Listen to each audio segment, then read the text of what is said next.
Greetings, my dear viewer. You're on the channel The Price of Cheating. The channel is for those who appreciate traditional family values and condemn adultery. So be sure to subscribe to the channel. Let's get started. It had all been so easy. Too easy, in fact. If Alexis had known it would unfold this effortlessly, she might have acted sooner. She couldn't help but wonder why she had hesitated for so long before finally making her move. Lying leisurely in the bed she now shared with Trey, she stretched contentedly. Eventually, she rolled onto her side, slipped out of bed, and headed for the bathroom. Turning on the shower, she adjusted the water until it was just right and stepped in, letting the warm stream wash over her body. Moving carefully to avoid aggravating the faint ache in her thoroughly satisfied limbs, she was just about to turn off the water when Trey appeared. She stepped aside with a smile, allowing him to take her place under the spray. 15 minutes later, they were dressed and ready to head out. Trey leaned in for a kiss, but Alexis pulled back playfully, protecting her freshly applied lipstick. "Patience, darling," she teased, her grin mischievous. "We need to stick to the plan. There'll be plenty of time for this later." "You're right," Trey conceded with a sigh, though his eyes lingered on her lips. "It's hard to resist when you look so tempting." Alexis flashed a confident smile. So far, everything was going according to her carefully crafted plan. She expected no less. In fact, she believed what they had could last for much longer than anyone might assume. While some might call their relationship an affair, Alexis didn't see it that way. To her, what they shared went beyond that superficial label. It was meaningful, undeniable. Alexis Temple hadn't been searching for love when it found her. For 12 years, she had been happily married to Chris Temple. But 4 months earlier, everything changed when she met Trey Latham at an executive meeting at Parkfield Hospital. As the hospital's HR director, Alexis had seen plenty of new faces, but Trey stood out immediately. He was the newly appointed marketing representative for Riley Gordon, their PR firm, and he carried himself with a charm that was hard to ignore. His tailored charcoal suit highlighted his athletic build, while his wavy brown hair and captivating eyes drew her in. From the start, every glance Trey directed her way sent a jolt of excitement through Alexis. Their initial conversation stayed professional, but as time went on, her feelings for him deepened. This wasn't just physical attraction, it was something more profound. She didn't feel guilty, nor did she regret it. Meanwhile, Chris Temple spent a quiet Saturday going through the mail. Amid the usual bills and advertisements, he found 2 envelopes from the state, each containing a license plate sticker and updated vehicle registration. After handling his own, he moved to Alexis's car. However, the glove compartment was locked, a detail that annoyed him. Muttering under his breath, he fetched her keys, unlocked the compartment, and placed the registration inside. But as he was about to close it, his curiosity got the better of him. Opening it again, he found a standard assortment of items, the owner's manual, old registrations, and a phone. His stomach tightened as he pulled it out and powered it on. The call log and text history were untouched, revealing repeated communications with a name that made his blood run cold: Trey Latham. Chris didn't need to read the messages to understand what was happening, but he did anyway, each word confirming his worst suspicions. Carefully returning the phone to its place, Chris locked the compartment and replaced the keys. The sound of the shower running upstairs reached his ears, and he stepped outside, seeking solace in the familiar routine of mowing the lawn. The rhythmic hum of the mower provided a small measure of comfort. Upstairs, Alexis smiled as she heard the mower start. Chris always took pride in keeping the yard immaculate, and she appreciated his dedication. Dressing casually, she looked forward to a relaxing Saturday. To her, life felt perfectly balanced: a loving husband, 2 wonderful children, a successful career, and the thrill of a younger lover who filled the gaps in her life she hadn't known existed. For the past year, her affair with Trey had brought her a sense of exhilaration she hadn't experienced in years. Although occasional flickers of guilt surfaced, she reassured herself that she had mastered the delicate art of managing both her marriage and her secret relationship. It wasn't about betrayal. It was about living fully, she told herself. Her life had become a careful juggling act. After spending passionate afternoons with Trey, she would meticulously erase any trace of their encounters before returning to Chris. She even made a point of initiating intimacy with her husband afterward, savoring the thrill of her duplicity. To Alexis, Trey wasn't just a lover, he was a confidant, someone who brought a different energy to her life. Trey understood her situation completely. He knew she loved her husband, but still found room for him in her heart. Their physical connection was equally distinctive. With Chris, it was tender and familiar. With Trey, it was raw and electrifying. Alexis cherished the contrast. That Saturday evening, however, Chris behaved unexpectedly. After finishing the yard work, he claimed exhaustion and went to bed early, leaving Alexis feeling deflated. She had envisioned a full day of indulgence but brushed off his mood, assuming it was the heat. What she didn't realize was that Chris was simmering with anger, silently reflecting on the betrayals he had uncovered. By Monday, Chris confided in Bob Casey, a trusted friend and colleague. Bob, a divorce, wasted no time connecting Chris with a reputable attorney. By Wednesday afternoon, Alexis's world came crashing down when she was served with divorce papers at work. The timing was bitterly ironic, mere hours after her latest rendezvous with Trey. Staring at the papers, she struggled to make sense of it all. She had believed Chris was content. In desperation, Alexis called Chris, her voice trembling. "Why? What did I do wrong?" she cried. Chris's voice was icy. "You're really asking me that? You've been having an affair for a year, Alex. What did you expect?" Her words caught in her throat as Chris ended the call abruptly. That evening, he returned home to find her waiting. Without missing a beat, he remarked with cutting sarcasm, "Doesn't Mr. Latham mind you skipping work to make up for those extended lunches?" Alex's voice trembled as she began, her emotions raw and unfiltered. "Chris, I love you, truly I do," she confessed. "I'm sorry I didn't tell you about Trey. I thought it was best for everyone involved." "Everyone?" Chris interjected sharply, his voice laced with anger. "You and your lover don't define everyone." Did I suddenly stop being a part of that equation? "You're part of it," Alex replied, her tone subdued, as though the words weighed heavily on her. Chris leaned forward, his anger simmering. "Then I assume you're finally ready to explain yourself?"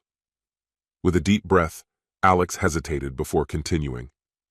"I didn't tell you about Trey because I knew this is how you'd react. Exactly like this. Angry and out of control."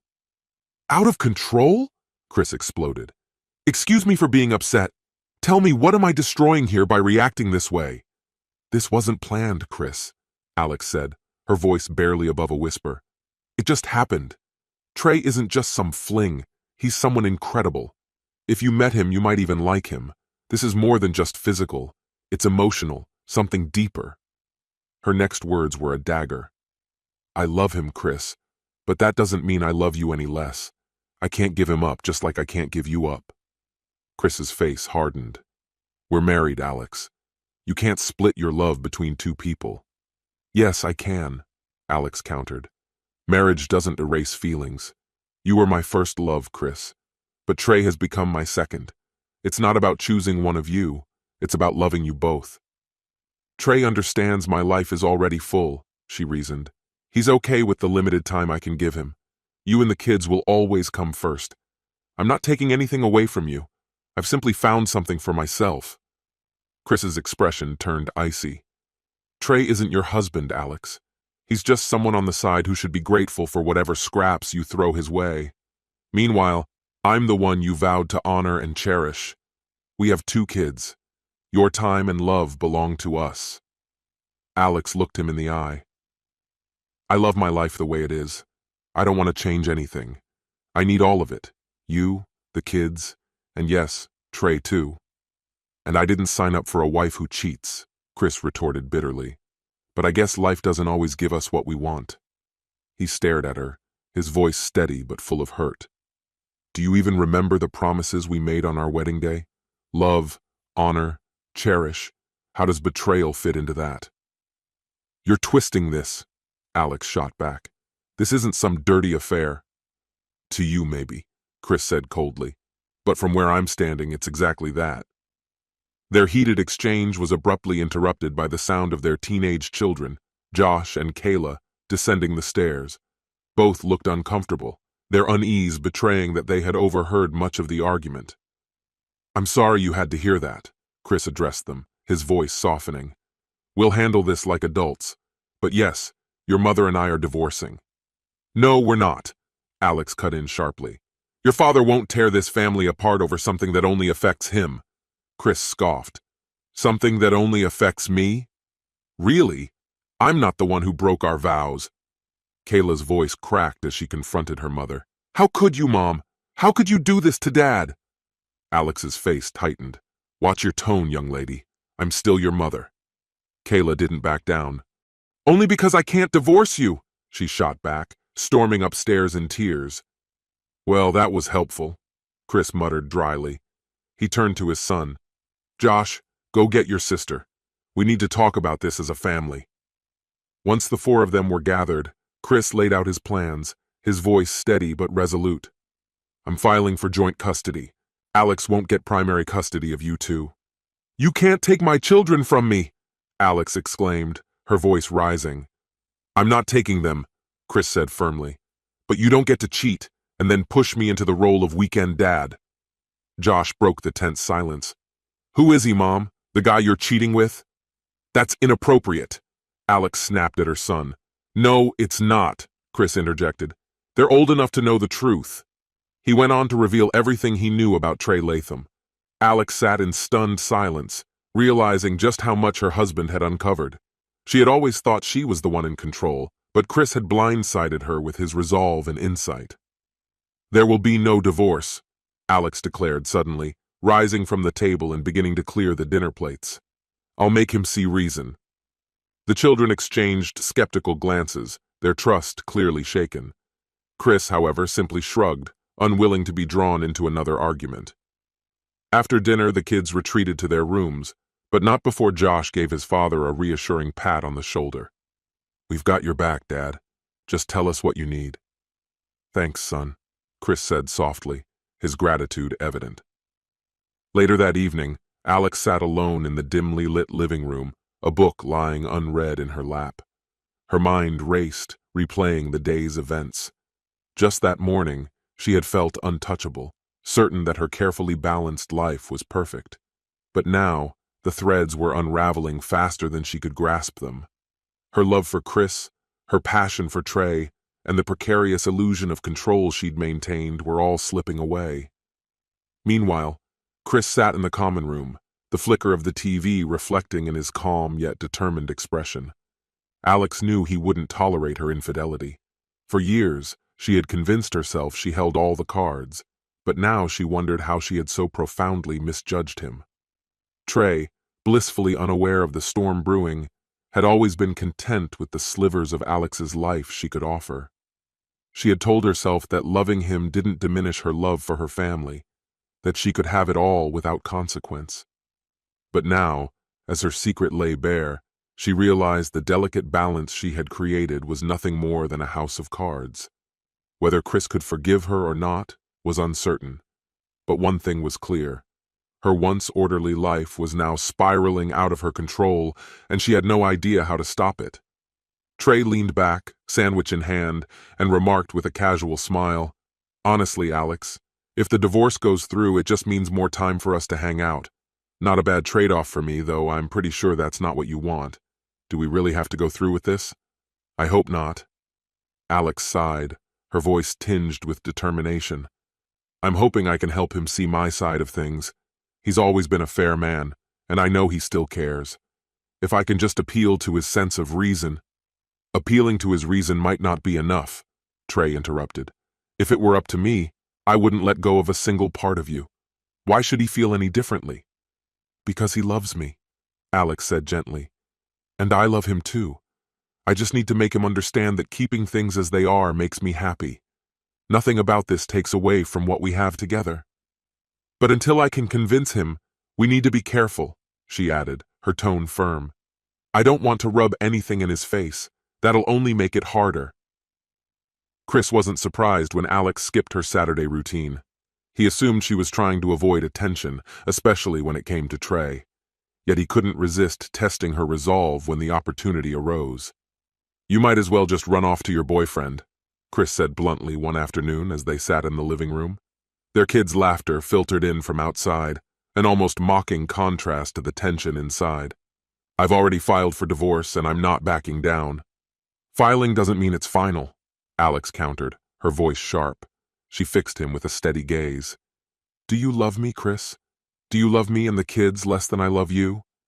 Caught off guard, Chris hesitated before replying. "I love you and the kids, but it's different," he admitted. "What are you trying to say?" "I'm saying that love isn't limited to just one person," Alex argued. "You can love more than one person at a time, differently but equally. I love you, I love the kids, and I love Trey. I can't just turn that off." She leaned forward, her voice softening. "Chris, I love you. You're my husband, the father of my children. You get most of my time, most of me. But I also love Trey, in a different way. He understands his place, even if he wishes it were more." Chris shook his head, frustration written all over his face.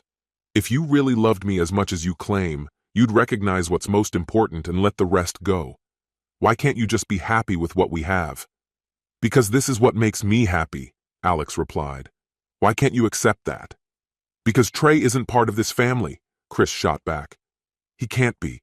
That's not how families work." "Families are what we decide to make them," Alex retorted, her voice steady.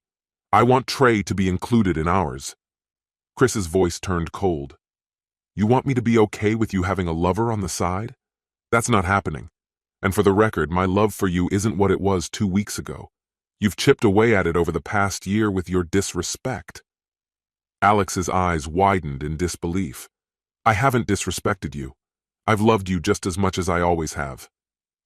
"If this is what your love looks like, then you've never loved me the way I've loved you," Chris snapped. "You wouldn't have let someone else into our marriage if you did." "He's more than just a lover," Alex said quietly. "Trey feels like a second husband." Chris scoffed bitterly. "Yeah, a younger husband."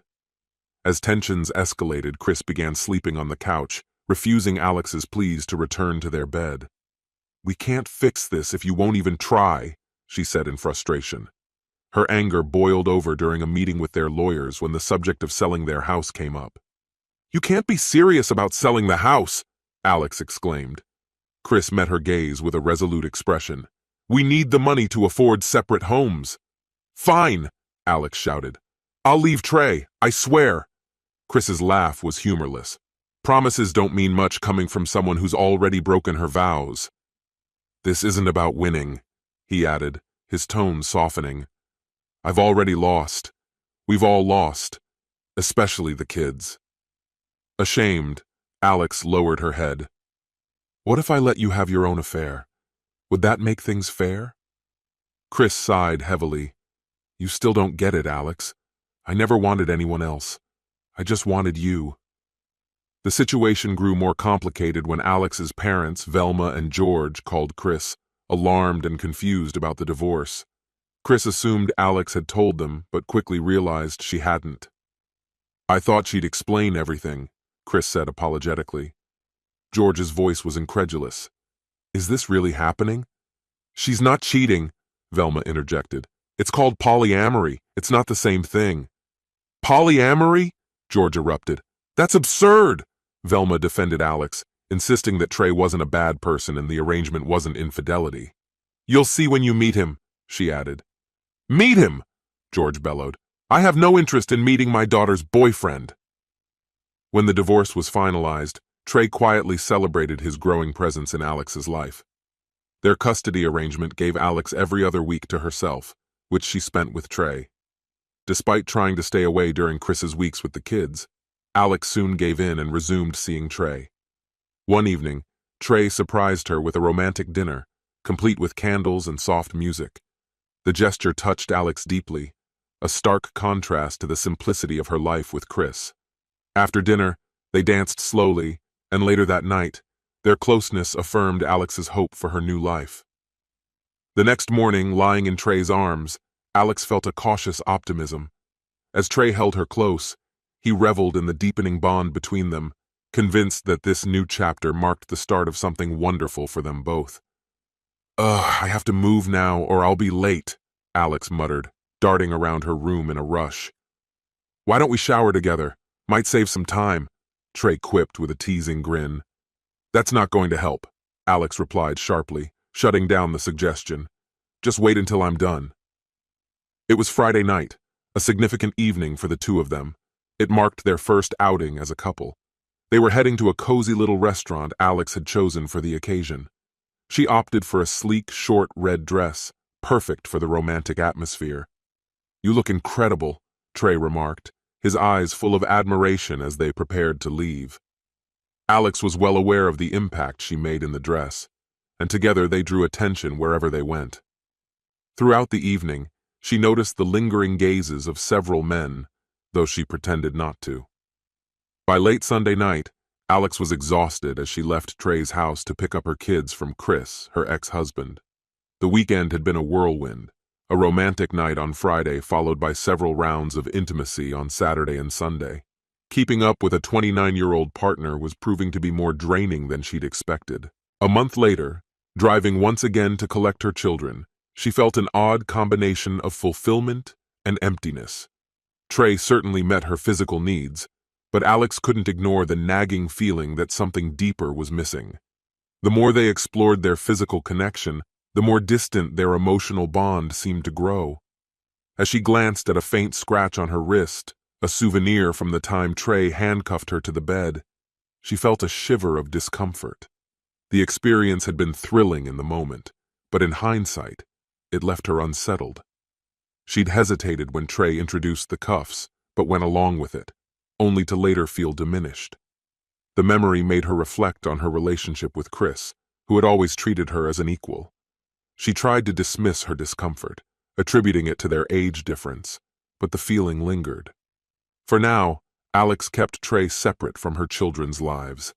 They only knew him as someone she saw during work hours, and she planned to keep it that way until she was sure about the relationship. On Wednesday, Alex tried reaching Trey, but he didn't answer. By Thursday, still with no response, she grew worried and called his workplace. The receptionist was hesitant to provide information, but after Alex explained she was Trey's girlfriend and expressed concern, she relented. "He's in the hospital," the receptionist revealed. "He was attacked outside his favorite bar on Tuesday night." Stunned, Alex rushed to the hospital.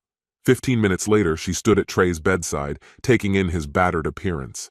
His face was swollen, his nose broken, and his ribs fractured. "Why didn't you tell me?" she demanded. "I had to find out from your receptionist. 2 days later." Trey, his voice strained from the injuries, responded grimly. "Your ex-husband is behind this. He didn't do it himself, but he paid some guys to jump me." "That's ridiculous," Alex countered. "Chris wouldn't do something like that. He's not violent." "You don't know him like I do," Trey growled, "but the cops will get to the bottom of it." Frustrated and confused, Alex called Chris and confronted him. "What are you talking about?" Chris asked, bewildered. "Trey says you orchestrated this," she accused.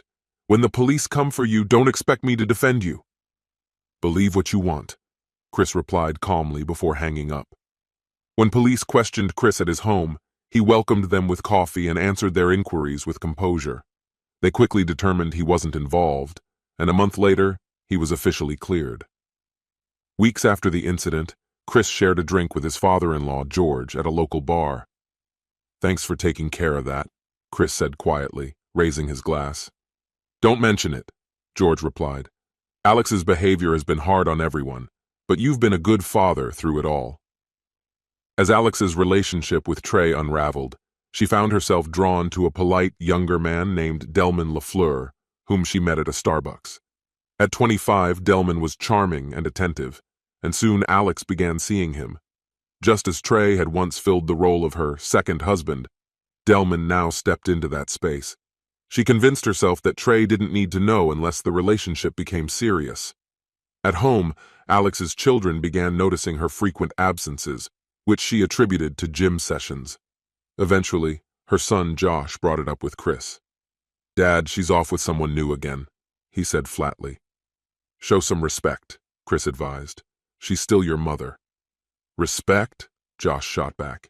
She's the one who tore this family apart. Though Chris couldn't argue with his son's words, he kept his thoughts to himself. Silently, he wondered if Alex would ever learn from her mistakes. Chris had long protected his children from the harsh reality of their mother's infidelity. Being young, they had never questioned the past, and Chris resolved to address that chapter of their family history at a later date, perhaps next week while they stayed at Alex's. Borrowing a friend's car for discretion, Chris parked a block away from Alex's home, armed with 2 Dunkin' Donuts and a coffee for company. Alex, meanwhile, was deep in her own world, her mind replaying the events of her morning with Delman. She remained blissfully unaware of Chris's watchful eyes. From his hidden vantage point, Chris smirked as Alex's car rolled into the driveway of a duplex. He jotted down the address while taking a bite of his Bavarian cream donut. His timing was spot on. Just as he looked up, a tall, shirtless young man in gym shorts opened the door and kissed Alex. Shaking his head, Chris muttered, "She sure has a type, big, young, and clueless." Curious, Chris pulled out his phone and searched for the man's name, which clicked into place after a few moments of online sleuthing. What he found made him chuckle. "Thank you, Google," he whispered, before dialing a number.